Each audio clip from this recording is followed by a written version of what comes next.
Bincang Asik. Baiklah, pada sore hari ini kita kedatangan narasumber kita dari pelatih renang dasar dari klub BA Syar Aquatic. Ya. Dan sebelum itu kita sebaiknya perkenalan dulu nih dari saya Insal Dagi dengan NIM 24086286 dan rekan saya Nabila Putri Sakina dengan NIM 24086381 dan rekan saya lagi Saya Lana Lawrence dengan NIM 24086154 dan Mulyadi Putra dengan NIM 24086470. terakhir Aktiva Firna Ratsirani dengan NIM 24086200 dan narasumber kita saya Mutia Febriansyah dari klub BA Syar Aquatic. Dan kami yang akan memandu podcast kita pada sore hari ini. Nah, jadi selain nih Kak sebagai pelatih renang dasar, apa sih kesibukan Kakak sehari-hari? Iya Kak. Sehari-hari saya kuliah ya. Sekarang saya kuliah di Fakultas Ilmu Keolahragaan UNP itu semester 5. Oh semester 5. Wow, keren ya Kak Mutiani. Baru semester 5 loh. Sambil jadi mahasiswa bisa jadi pelatih renang juga. Alhamdulillah. Aku tuh kita kepada Kak Sudiani. Boleh nanti datang. Nah, Iya. kenapa sih Kak bisa terinspirasi jadi pelatih renang nih? Iya, Kak. Oke. Awalnya tuh saya nggak suka air ya.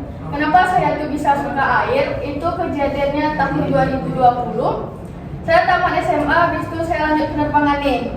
Setelah dari penerbangan, saya rasa nggak cocok kerja di bandara. Akhirnya saya nyobain tes segala macam tuh, masuk angkatan gitu kan.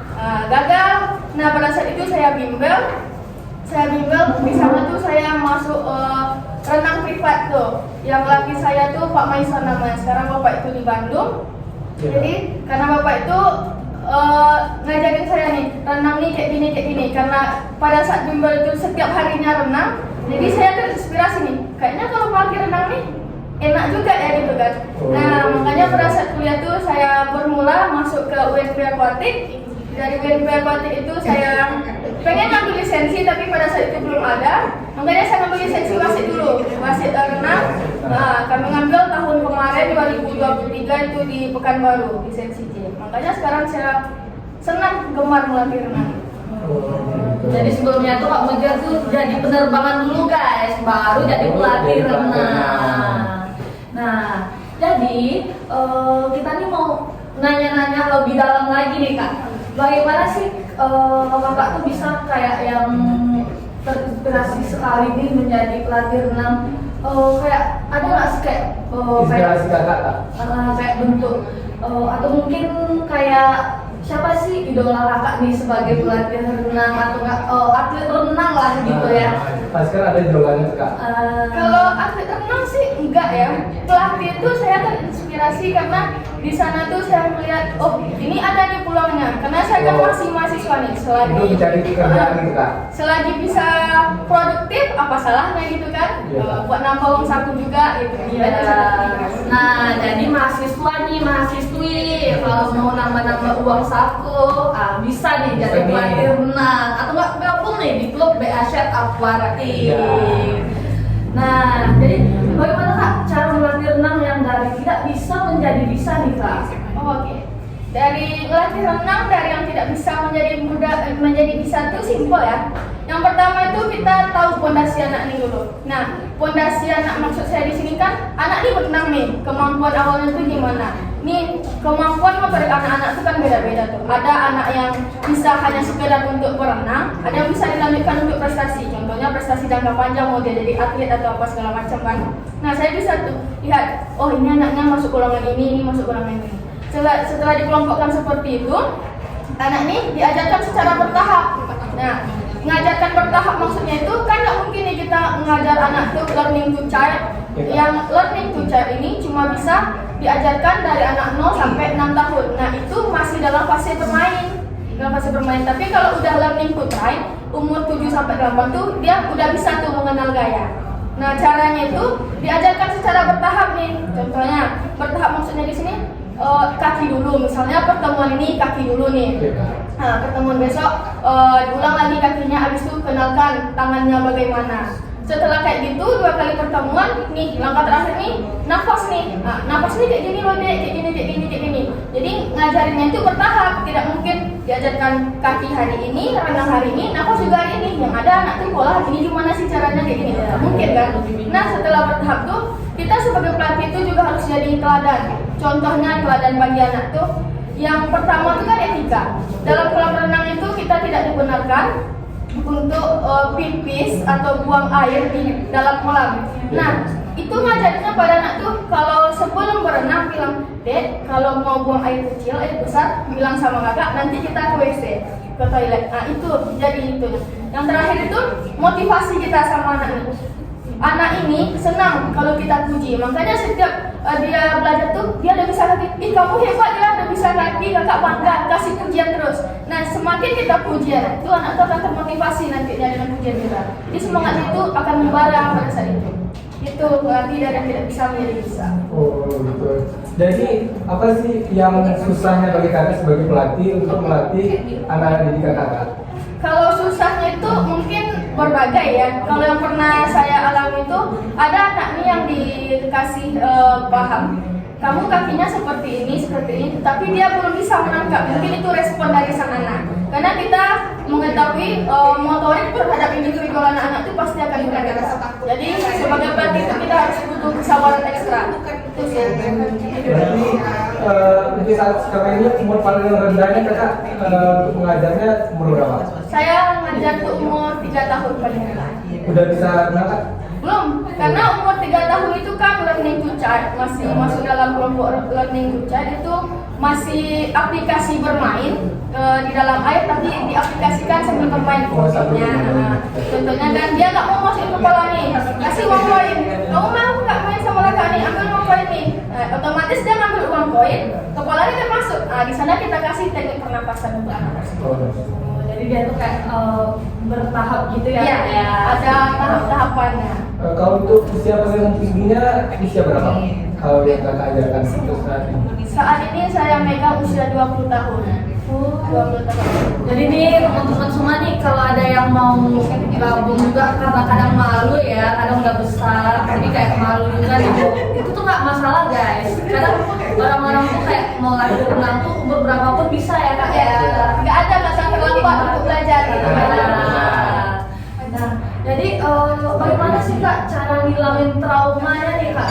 Dalam kadang kan kita tuh takut air, kadang ada trauma, kadang dia pernah tenggelam atau kayak yang lain deh kak gitu. Gimana sih cara ngilangin traumanya kak? Kalau menghilangkan trauma itu yang pertama dekati si anak. Dekati yang trauma tersebut, kasih paham, bilang trauma ini memang ada nih. Dia harus bisa berdamai dengan traumanya yang pertama. Setelah dia berdamai nanti kita ajarkan, ayo dong kamu masuk kolam. Ketika dia masuk kolam itu pandu. Contohnya kan orang tuh ada traumanya di laut, di kolam kan berbagai itu. Nah tingkat ketraumaan terhadap individu itu juga beda-beda. Yuk nih masuk kolam. Tahapan yang pertama untuk anak trauma itu adaptasi air. Contohnya anak nih nggak mau nih masukin kepalanya ke dalam kolam kan, suruh dia cuci wajah dulu. Cuci wajah dia dulu, habis itu suruh pegang nih tangan kakak. Ayo kita ambil nafas sama-sama. Ayo ambil nafas sama-sama. Setelah dia berani untuk masukkan kepala, ajarkan teknik pernafasan. Di dalam air tuh ambil nafasnya melalui mulut, keluarkan melalui hidung. Walaupun dia susah bilangnya, kita sebagai pelatih harus sabar gitu kan. Oh dia bisa. Setelah sampai di tahap itu, ajarkan anak tuh duduk di dasar kolam. Nah, kalau kemarin tuh saya pernah treatment anak yang trauma, itu saya suruh tuh di setiap pinggir kolam kan ada besi tuh kan. Nah, saya suruh dia duduk tuh. Pantatnya harus nempel ke lantai kolam. Habis itu pundaknya saya pegang seperti ini, tahan nafas. Mulai pertama itu dari 5 detik. Setelah 5 detik itu dia bisa tahan nafas, habis itu lanjut ke 10 detik. Nah, setelah itu dia lanjut 10 detik tuh udah bisa diam, udah relax, suruh sendiri. Nah, suruh sendiri. Setelah dia bisa melakukan itu sendiri, saya suruh ngapung di dalam air. Setelah dia bisa ngapung, ayo nih kita coba berenang. Nah, makanya setiap itu motivasi dan pujian selalu diberikan. Tapi kak, kadang kan orang melihat air yang udah hijau atau biru aja kan langsung takut gitu kan. Bagaimana menghilangkan trauma yang kayak gitu kan? Nah, itu sugesti. Karena kalau kita sudah ngomong, direspon sama otak, itu tindakan kita akan mempengaruhi. Contohnya, si adik ini takut nih, takutlah berenang kayak gini, airnya hijau pasti dalam nih, nggak bisa nih dapat kayak gitu kan. Makanya kalau si insan bilang nggak bisa, tindakan akan mempengaruhi. Makanya tindakan pribadi. iya, sugestikan, airnya dangkal ini bisa nih saya kayak gitu kan. Sugestikan diri itu kalau kalian tuh bisa, nanti berani dia timbul sendiri. Kayak gitu. Jangan sugestikan kalian tuh takut. Nah, dari itu tuh guys, cara ngilangin trauma nih dari yang takut air atau yang kayak trauma dengan air. Caranya tuh kayak kita tuh bisa tuh ngilangin trauma yang nggak ada yang nggak bisa, pasti bisa. Apalagi kita tuh bisa ngelatih renang pun kayak gitu ya guys ya. Nah, Bagi kamu sendiri nih kak sebagai pelatih renang, berapa lama sih kak untuk ngilangin trauma pada seorang anak itu kak? Nah, untuk ngilangin trauma itu macam-macam ya. Karena kembali lagi motorik anak itu ada beda-beda, tingkat ketakutan pun akan berbeda. Biasanya yang saya treatment itu untuk 8 kali pertemuan anak dia alhamdulillah udah bisa. Nanti dia tuh dites tuh, kamu bisa berenang kan? Bisa kak, tapi dia masih trauma tuh kan? Ya udah, dia berenang saya di sampingnya gitu. Tidak ada bisa sendiri. Alhamdulillah yang udah saya pernah pegang dia berani. Tinggal sugestikan lagi dirinya itu bagaimana. Tapi kak, bagi yang trauma itu masih ada kemungkinan untuk menghilangkannya kak, atau kayak dia gak trauma lagi untuk renang gitu kak? Bisa. Selagi dia mensugestikan dirinya itu tidak akan tenggelam, dia tidak akan trauma itu. Tapi seandainya dia udah bisa berenang nih, habis itu dia tenggelam lagi, itu traumanya pasti akan lebih parah. Makanya itu dia sugestikan diri kamu tuh, aku bisa nih berenang, aku nggak mungkin tenggelam, aku kan berani gitu kan. Tindakan itu akan mempengaruhi nanti ke psikologis. nah itu betul banget guys, karena yang ngalamin sendiri pun aku ngalamin sendiri nih kayak gitu tuh. Kadang kalau kita tuh udah sugesti diri kita, duh takut nggak bisa nih, emang nggak bisa guys. Cuma kalau itu tuh tergantung kita tuh ngerubah pikiran kita sendiri-sendiri guys. Nah gitu. Tapi apa tuh? Ada nggak selama kakak ngajarin orang renang tuh traumanya tuh dia pernah dia renang tapi dia trauma pernah tenggelam gitu kan, tuh dia trauma tuh gimana cara kakak ngasih tahu ke dia biar nggak trauma lagi akan dia tenggelam gitu. Yang pertama itu ajarkan dia teknik menabung. Nah, yang kembali lagi sebelum tadi dia harus berdamai sama trauma itu. Setelah dia bisa relaksasi di dalam air, tidur di dasar kolam, duduk di dasar kolam, seperti yang saya katakan tadi, dia bisa mengapung, beri dukungan. Karena sejatinya dia harus berdamai dulu dengan traumanya. Setelah dia berdamai, ayolah kita berenang kayak gini, dia akan berani sendiri. Dia tidak akan berani mengambil tindakan kalau dia belum mencoba. Contohnya kan, dia trauma nih, tapi dia tak berani berenang.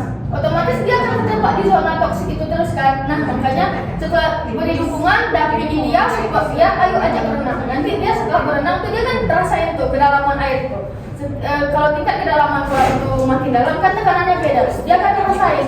Sekali 2 kali dia ngerasain berenang itu, dia akan menghilang sendiri traumanya ini. Nah, jadi gitu tuh guys, cara ngilangin trauma tenggelam kita atau trauma takut tuh dengan air. Jadi segitu dulu ya guys untuk podcast kita hari ini. Nah, Sampai jumpa. sampai jumpa di lain waktu.